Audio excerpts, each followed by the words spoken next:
but back to you, Lidia. I'm very pleased that you are here with us today. Let's say I'm even proud. You're going to talk about indigenous shamanic worldviews as eco-cosmology. And I thought in order to, gain some familiarity with the basics of what you're going to talk about today, I'll ask some questions before you dive into your topic. And the first question I have for you is, what is your understanding of indigenous worldviews? How would you define the term, if that's possible at all? And how and why at all did you get interested in the topic of indigenous worldviews? Right. So first of all, Almut, thank you very much.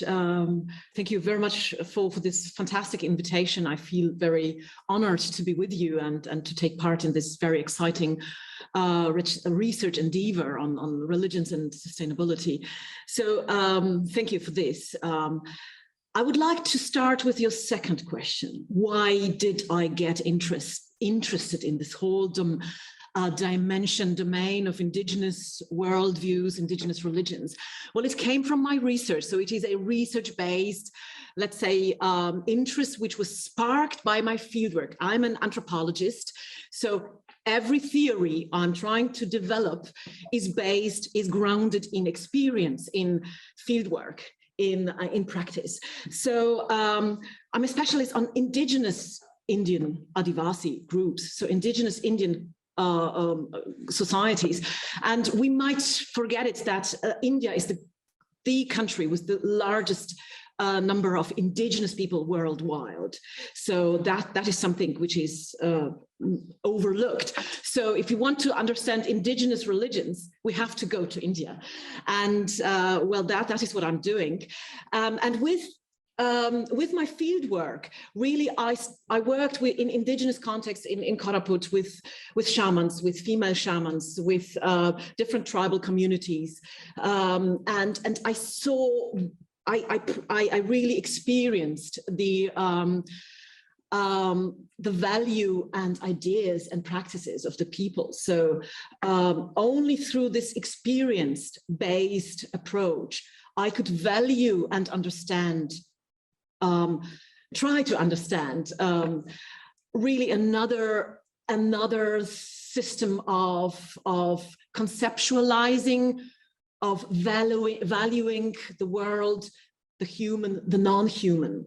So from this particular experience of an anthropological, let's say, fieldwork experience, I recognize, well, that really a lot of modernities and postmodernities problems are based on the lack of understanding, on the lack of this translation of minority cultures, which have so much to say, which have so much to teach.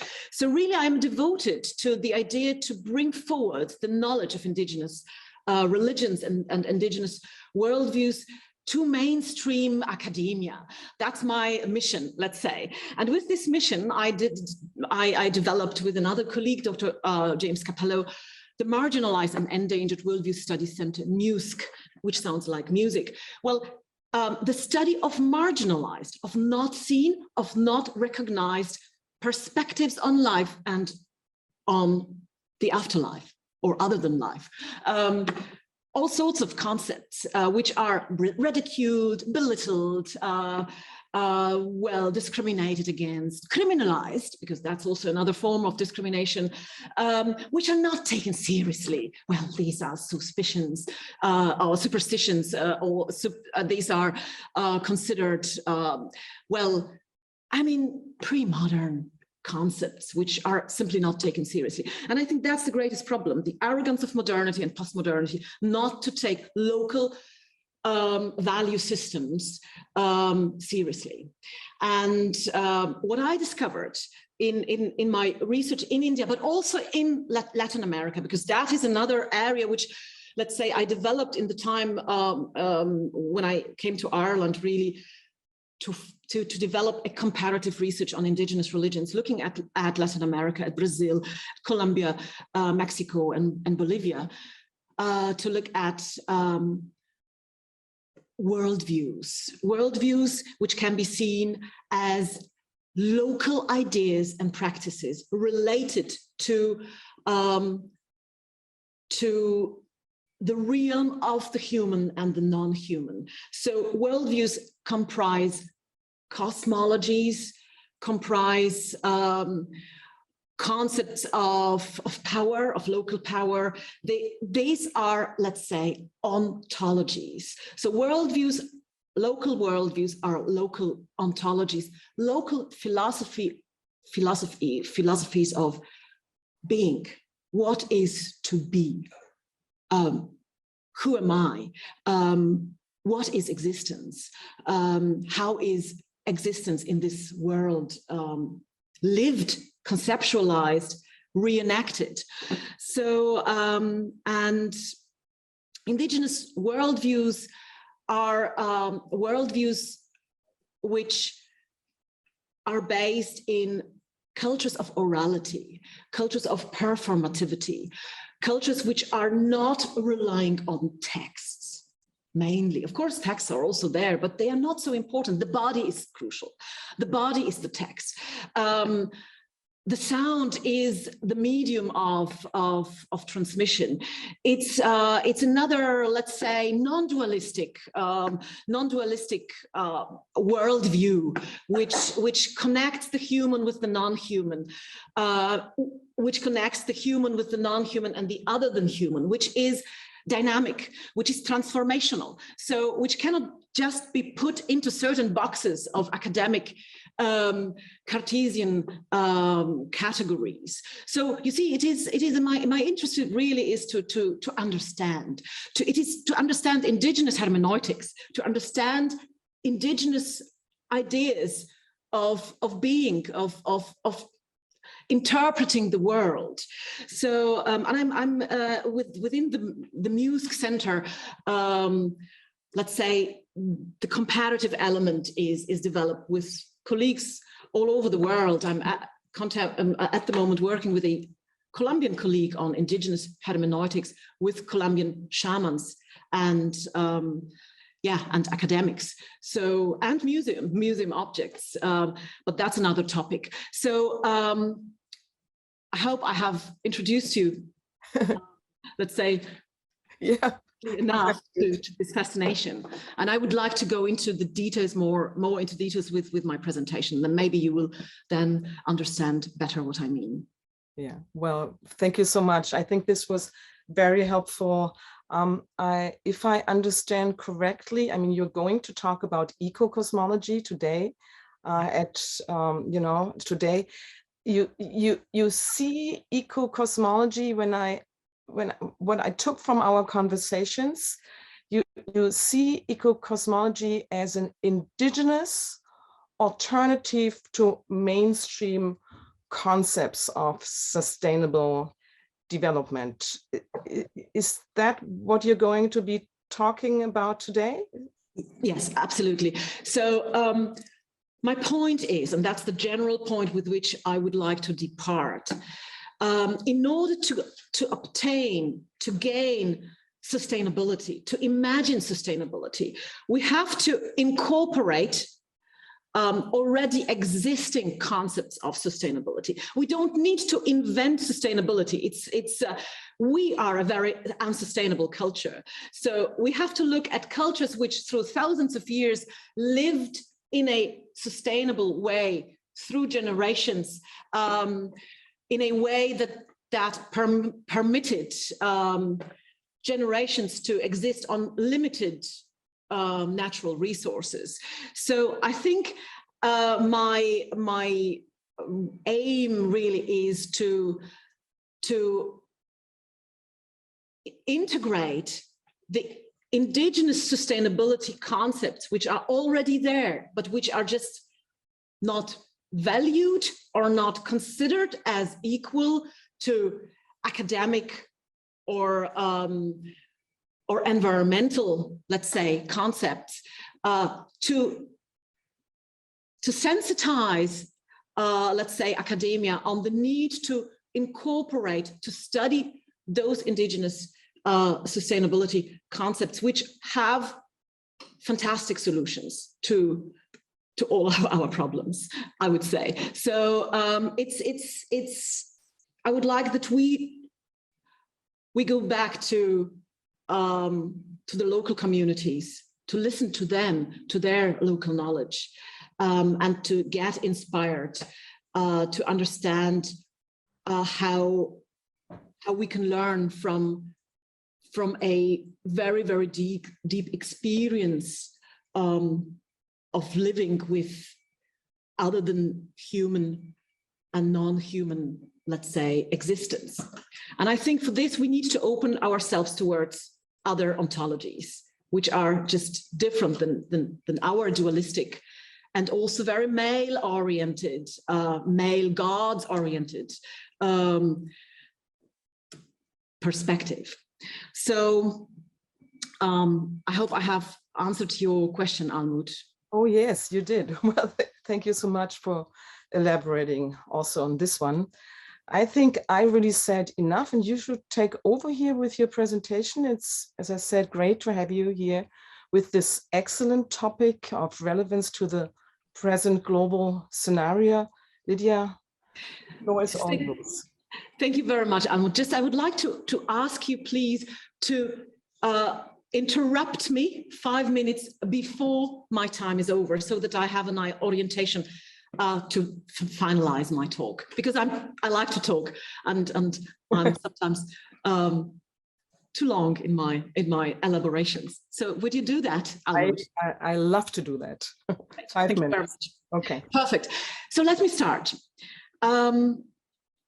I will talk today about eco-cosmologies, perspectives on indigenous cultures, eco-cosmologies as shamanic indigenous worldviews, and as worldviews of an ecological sustainability. What are eco-cosmologies? Eco-cosmologies, and this is my term, I'm inventing this term for the broad, vast diversity of incredibly diverse indigenous ontologies. So it is a construction which tries to really to grasp the general phenomena in all those comparative, let's say, examples.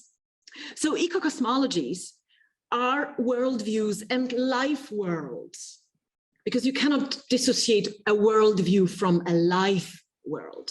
All is ingrained in life, in practices.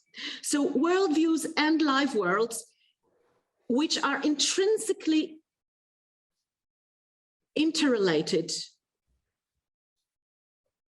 between the human and the non-human, the cosmos and the other than human sphere. So everything is interconnected. There is not a dual, let's say, division between nature and culture. And I will come to that in my presentation later, relying on several theories. So eco-cosmologies are worldviews which incorporate the knowledge of non-human existence, which is that what we call nature, but it is also an incorporation of the other than human and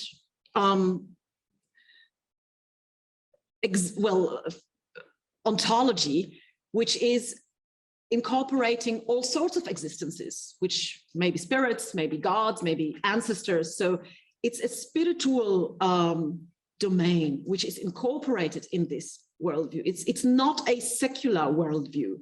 It is a spiritual worldview, which connects the human, the non-human, and other than human with the cosmos, however it is conceptualized. And unfortunately, those eco-cosmological so very much interconnected worldviews and live worlds are more and more endangered and marginalized as Indigenous people all over the world live in places where natural resources are abundant, and where the industrial world is proceeding very fastly to get the resources. So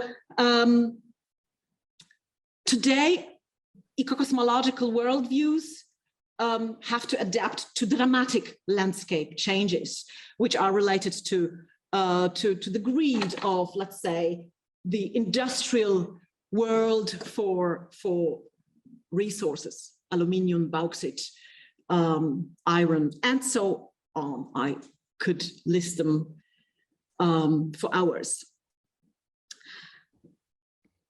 In order to be more understandable, I use also the term of shamanic worldviews in order to describe eco-cosmologies. Shamanic worldviews are really depicting this non-dual, interconnected worldview, which is based on an experience of a particular life with other than human existences, and which relies on the importance of very inspired individuals, the so-called shamans. Of course, these terms are very general, and they just are instruments for understanding. So all Indigenous ontologies have their own very complicated concepts and terminologies, but in order to speak, we need to understand each other. So in order to speak with each other, we need to know well, how we generalize certain concepts. So eco-cosmologies and shamanic worldviews are generalizations, but which rely on the same elements of non-dualistic cosmovisions, where the human is not the center. It's not an anthropocentric perspective. It's a cosmocentric. So eco-cosmologies are cosmocentric ontologies. So the human is not the center. It's one part of a very, very dynamic network of connections. And interestingly, this relatedness within eco-cosmology creates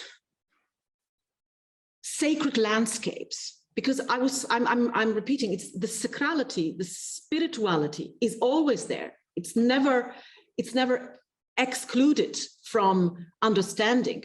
So that's very, very important. So the human, the non-human, and the other than human, whatever it is interconnected.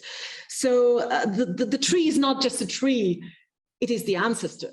The tree or a water or a mountain is not just a mountain. It is possibly a divinity. It has a sacrality. So it is sacrality is incorporated in eco-cosmologies. That's very important, because sacrality is not something which is, let's say, used in sustainability mainstream discourses. And I think this is a very, very crucial part where we can, let's say, learn from Indigenous sustainability concepts to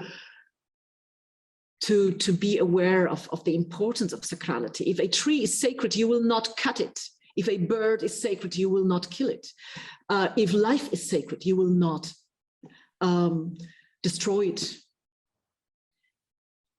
So the relatedness within the eco-cosmological worldview creates as such an incredibly sophisticated agroecology, ethnoforestry, a sustainable food production, and a sustainable security.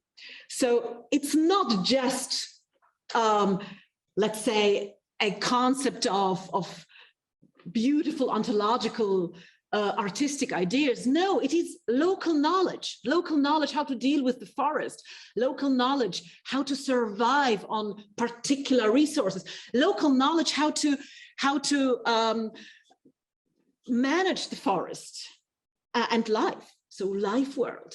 So eco-cosmologies are knowledge systems, indigenous knowledge systems, which need to be taken very much seriously. These are not just spiritualities, which, well, can be different. No, they are very, very deep knowledge systems which have the answers how to survive. So, and I think from those answers, how to survive, we really can learn a lot. What I discovered throughout my research on indigenous Indian traditions, the Adivasi traditions, as well as through my study on Latin American indigenous cultures, I discovered that sustainability is the core principle of eco-cosmological thinking. Sustainability means how to sustain a resource, a very important resource for an indigenous, let's say, life world for future generations. And there is a beautiful Native American saying, sustainability is to think for 7 generations. It's not just to think for you or for the next generations. So it's to think for 7 generations. So if you cut the tree, have you thought for 7 generations? And this kind of responsibility towards generations, a transgenerational and transcosmic responsibility is, let's say, visible in local indigenous systems, if you really study them. And this is, of course, something which is missing completely in the United Nations goals of sustainable development. So the SDGs, which are great, which sound great, are an oxymoron. They are a marriage between environmental requests and economic market logic. So we need just to bear that in mind. And really, because I work with the Baiga in India, for example, the access to toilets seems for us extremely important, but for an indigenous community to be forced to have suddenly a completely different concept of hygiene is destroying their particular, let's say, life world.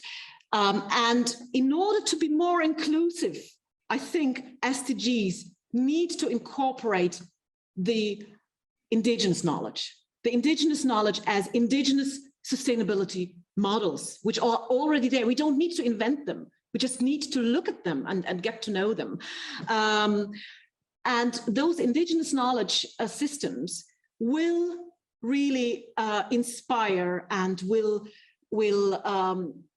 enrich our United Nations Sustainable Development Goals for a good life, which is so diverse in itself. So in order really to balance this oxymoron between environmentalism and economy, because that's an economical model too, we need the critique of indigenous worldviews. We need this critique. We need this for survival. But because I think with this model cannot possibly be successful if indigenous local sustainability models, which are already there, will not be taken seriously and will not be reactivated and reinvented and reimagined and remembered. So in a certain way, my proposition here is to consider eco-cosmologies as shamanic worldviews as an indigenous alternatives to SDGs. So if we listen to indigenous people's models of survival, then certain, let's say, programs, models are not needed anymore. And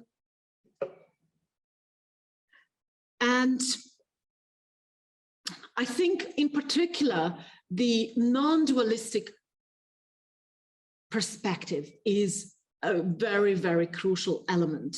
So as soon as the anthropocentrism of me, I, me, myself can be transformed to a connectedness, not only with humans, but to a connectedness with insects, with the cosmos, with the spirits, whatever it is, I think we will gain another appreciation of the complexity of existence.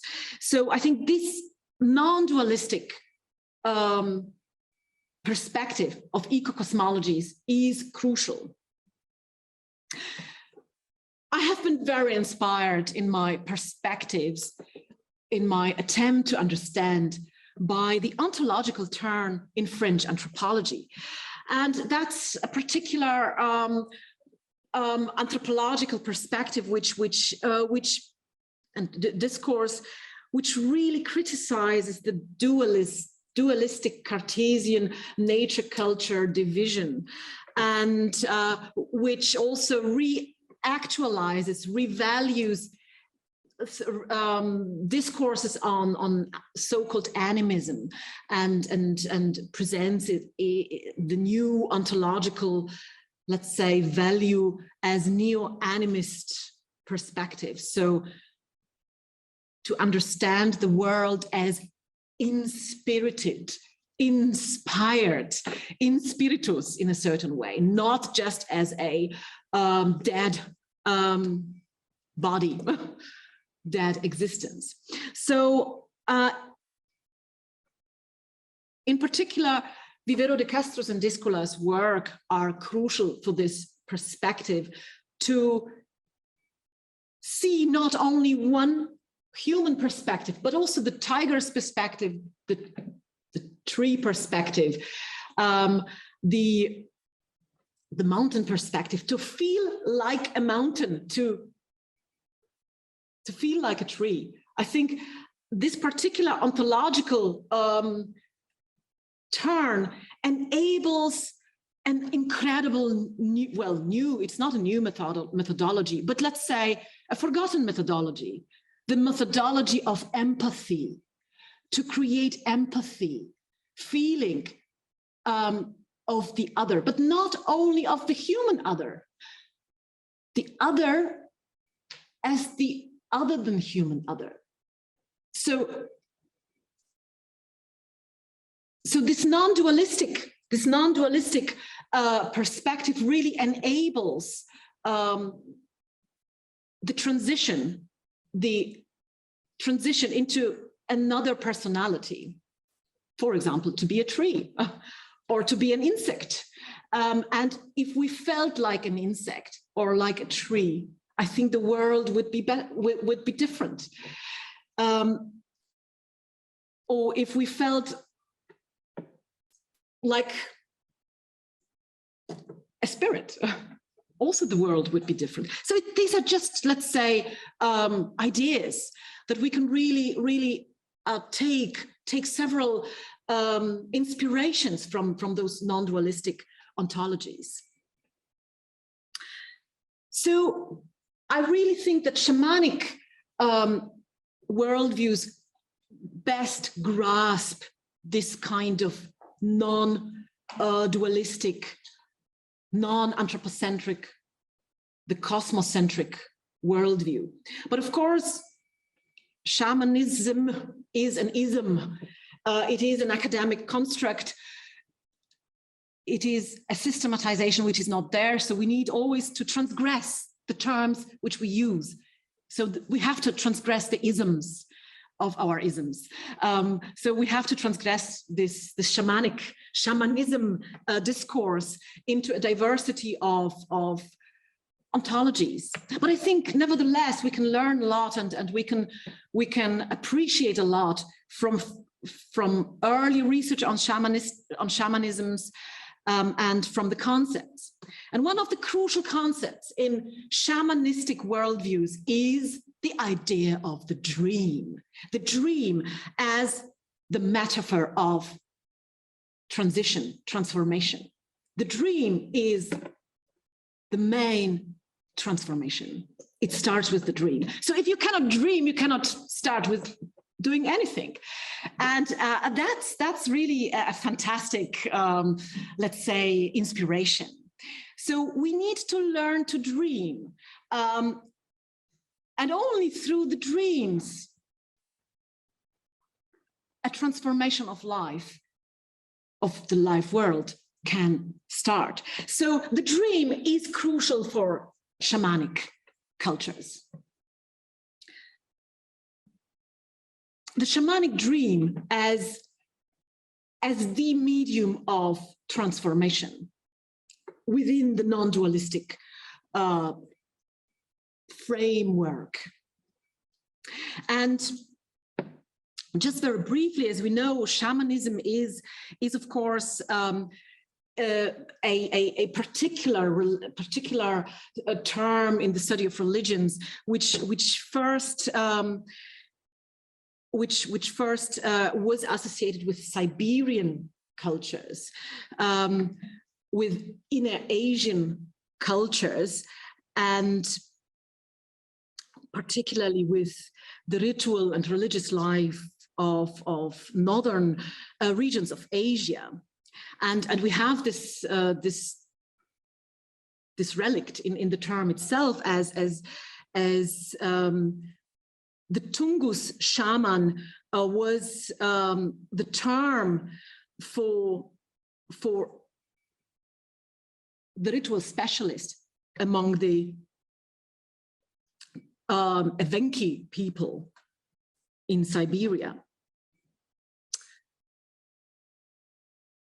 And it was through very early ethnographic work in Siberia that this fascination of shamanistic cultures came up. And this fascination was really also centered around one particular ritual specialist, the so-called shaman. As I said, this is a particular ritual specialist term among the Evenki, which was taken over. And perhaps we can see it here very briefly. Those are historical photographs of shamans, of Siberian shamans. And you can see a drum, a very big drum. So you can see particular head dress and head dress of the ritual specialist. And we will come to the reason why. So today, we can say, within the discourse on shamanism, the classical shamanism definition is acknowledged, but it is broadened. So shamanism is not only relating to Siberian cultures. That was the classical, let's say, definition. Today, shamanic cultures can be found in indigenous cultures of South America, of South Asia. So we have South Asian shamanisms, we have Latin American shamanism, we have neo-shamanisms, we have urban shamanisms too. But I'm more concentrating here on really indigenous, local shamanic traditions. But what is important, and this is something which correlates to the classical studies of shamanism, it's the role of trance. The role of trance within shamanic worldviews, within eco-cosmologies. And it is not the trance of everyone, it's the trance of the ritual specialist. So, and it is a particular state of consciousness, which is a dreamlike state, where the shaman gets his or her visual inspirations, advices, where he or she will get answers through astral journeys to another world. So the moving, the aspect of moving, of dream moving, well, it's a mental transition. It's a mental journey. And this transition, this mental journey of dreaming and visualizing can be seen in all indigenous cultures. So the particular role of the ritual specialist, the trance specialist, who really interconnects with other than human elements of existence, and it is of course always ritually embedded. So those local shamanisms from Asia over to South Asia, Africa and Latin America. I'm not speaking so much about Africa, that's not my expertise, but of course, African indigenous systems are also incorporating this element of shamanic eco-cosmologies, as all shamanic eco-cosmologies are based on orality, on the value of performance of the body, of the sound, of the ritual, the experience, the ritual, the event, and not the text, not the transmission through a particular doctrine. It's a non-systematic, it's ecstatic, it's non-system. So the systematization is something which is very much connected to the cultures of literacy, to the book. So the local eco-cosmologies, the local shamanic worldviews value ecstasy, the trance. And within this trance,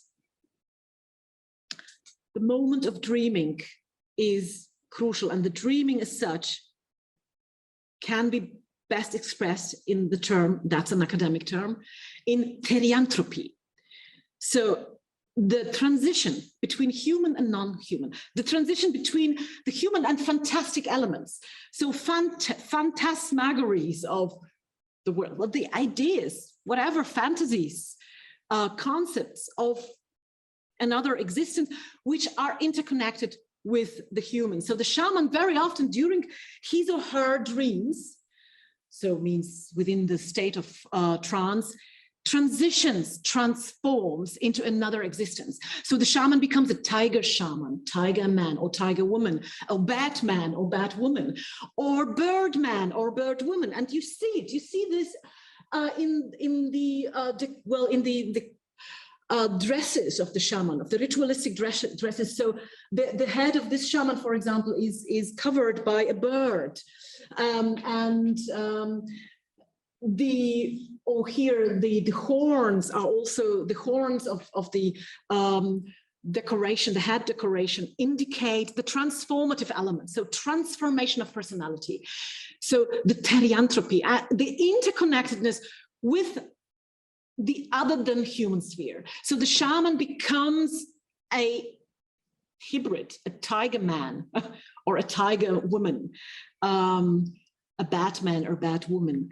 I'm saying, well, gender is not important here. That's really, because that's also a very, very transitional element within the dreams. So what is really important is the interconnectedness with the non-human sphere.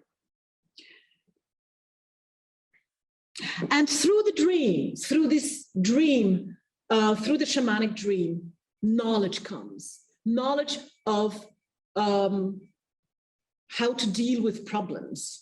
So it is a knowledge which is transmitted through this particular ritual trance of the shaman.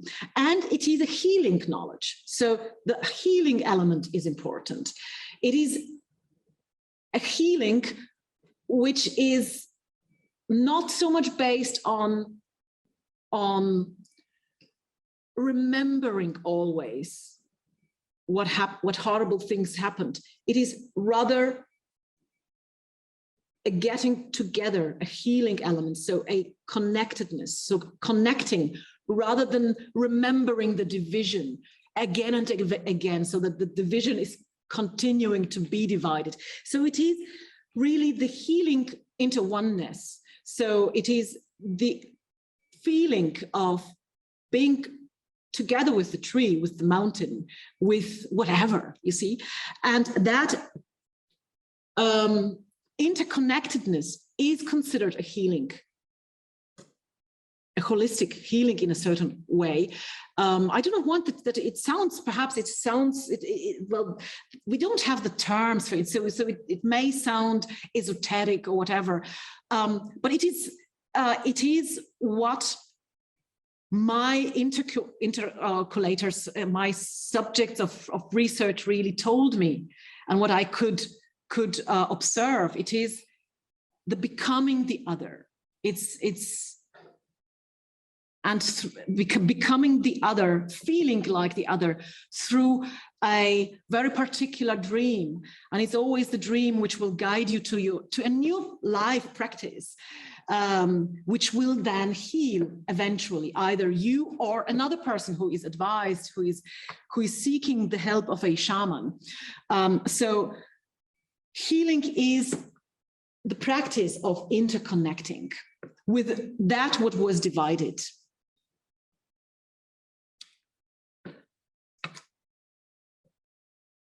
So in shamanic worldviews and life worlds, really the transformative experiences of animal, human, and ecological encounters are transmitted in a rich culture of orality, expressed in songs, performances, and dances.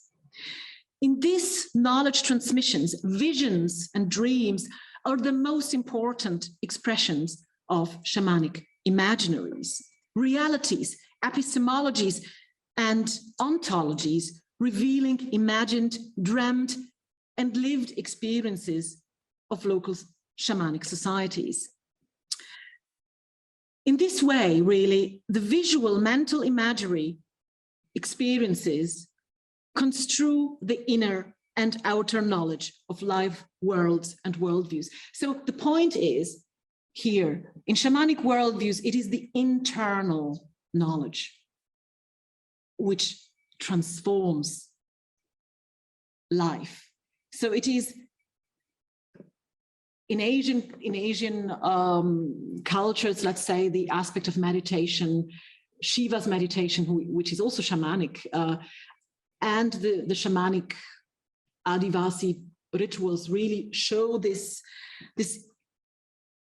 inversion and introversion as acquisition of knowledge. Whereas the Western, let's say, perspective is external. You use the microscope, you use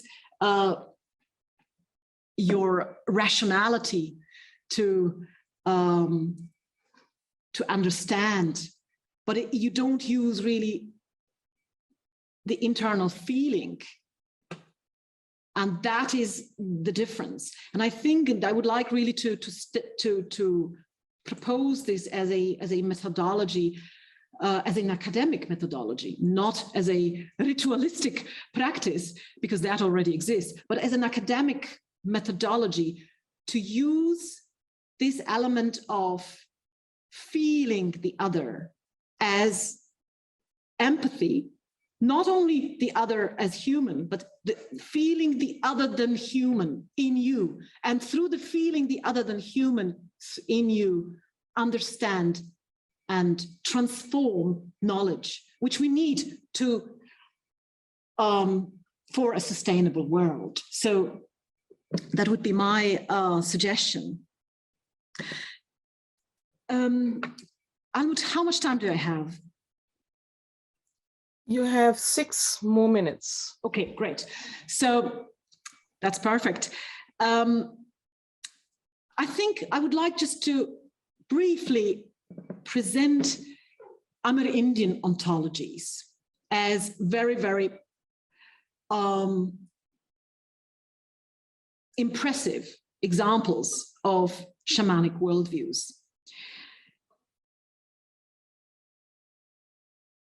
I will deal with the Yanomami and as a people within the Amazonas, a rainforest which is full of biodiversity and of course also which is extremely endangered by industrial encroachments.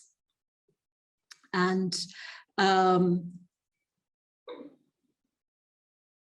Brazilian Amazon is very interesting when it comes, number one, to the biodiversity, but also when it comes to the knowledge of indigenous people within the Brazilian Amazonas.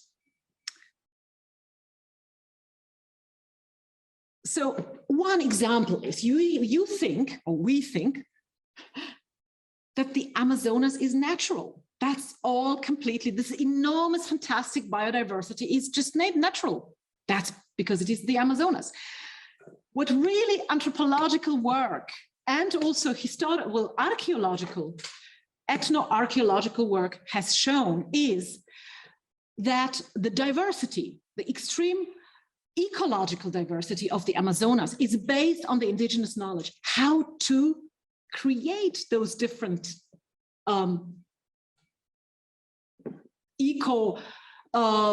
diverse, let's say, forms of forests, of plants, how best they are planted. So the enormous natural biodiversity is based on indigenous agroforestry, on indigenous botanical knowledge. So the forest of the Amazonas is not natural, it is cultural, it is a culture. And we can really say in the Amazonas, you have anthropogenic forests. So forests which are created by humans and which represent humans. So the Huarani, for example, which has been fantastically presented and studied by Laura Rival, a French anthropologist, the Huarani of Ecuador, and also, of Ecuador, so I'm jumping a bit, but it applies also to Brazil. The forests are ancestors. So the tree is an ancestor, and the local communities are visiting their ancestors, are speaking with their ancestors, connecting their ancestors. So the forests of the Amazonas are not just natural forests, they are cultural forests. They are made by the indigenous people. So the knowledge of indigenous people is crucial to preserve those forests. It's not the knowledge necessarily of the great academic, it's the knowledge of the local shaman. And I will jump here a little bit because I have to finish quickly.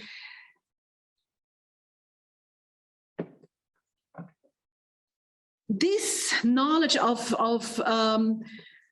the local people is not yet, let's say, has not yet reached the mainstream. And we can see it quite well in the Brazilian constitution, where indigenous people in Brazil are considered relatively capable. They have a childlike status, so they are relatively capable. Not really capable, not yet so capable, because they are not yet developed, okay?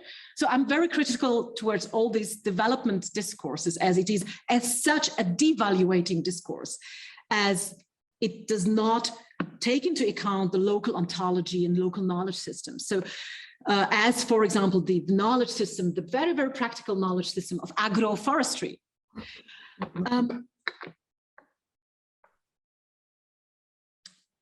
So the idea that in Brazil, that indigenous people are relatively capable also, let's say, facilitates them to get access to help, to governmental development help, which protects, so the aspect of protection, which protects indigenous people. But with the protection, finally, the integration into the mainstream society is desired. It's not just accepting the difference. No, it is the aim of economic, social, educational integration of indigenous people into the mainstream Brazilian society.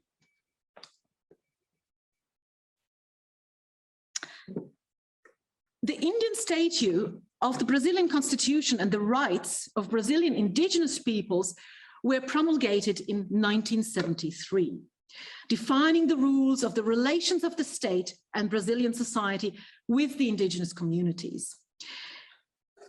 Even though the 1973 statute remains in force, new approaches in the Federal Constitution of 1998 started, and that's quite interesting. And this is something which really is a great, let's say, cognitive movement.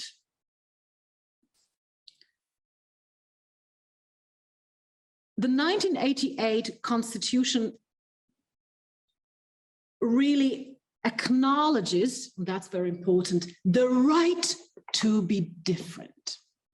The right of indigenous people to be different. Whether it is really practiced, that's another question, but the right to be different, the right not to be integrated, the right not to belong to a proclaimed welfare society, which protects everything, the right to be different. That's an enormous tolerance, the right to be different.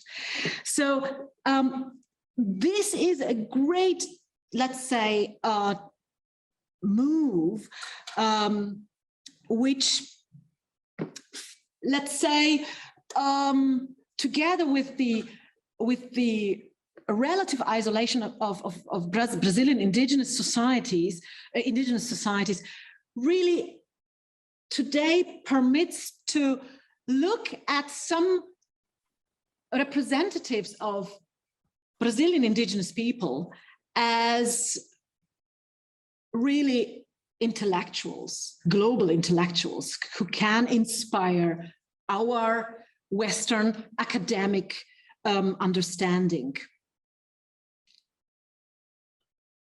And this inspiration lies in the perspective of relatedness, of interconnectedness, what I already mentioned, the interconnectedness between the human and the non-human, between the sacred and the human, between whatever spirituality, divinity, and the human, and the non-human. And the Yanomami here are a wonderful example. And I know, Almut, I have not enough time, so I will just skip. The Yanomami are a very isolated group. It's really time to wrap it up. Maybe you would like to conclude? Yeah. Yeah. Great. So in this sense, I would like to conclude with an indigenous critique of modernity expressed by Davi Kopenava, who has become also very active in the protection of the rainforest, and who, together with an anthropologist, a befriended anthropologist, Bruce Albert, wrote a book for us. He was not writing. Bruce Albert was writing after he was telling him what to write. So it's a book for us. It's not a book for Davi Kopenava. It's a book for us. It's an indigenous critique of the falling sky. So it is an apocalyptic vision where the shaman needs to hold the sky with his or her knowledge of holding the sky against the potential fall, the collapse of the heaven on the earth. That's a very, very ancient apocalyptic, let's say, Yanomami vision, where the shaman is the crucial medium of transformation, of healing, of interconnecting and of protection. So shamanic rituals, which are embedded in the eco-cosmological worldview, are crucial to hold the sky. So that's the message of Davi Kopinaba, are crucial to connect between this world and the other world. And it is through the shamanic knowledge of interconnectedness, of non-dualistic, let's say, existence, which can heal the world. So this is my, let's say, final statement. I would like to learn from the Yanomami shaman how to hold the sky. And the knowledge is there. The knowledge is incorporated in shamanic rituals, which we need to take very seriously. The knowledge is there in ritual practices, which are connected to indigenous knowledge of how to manage the forest, how to manage the earth, and how to preserve the earth for future generations. So I hope eco-cosmology will inspire and will be integrated into the SDGs of the future. Thank you very much.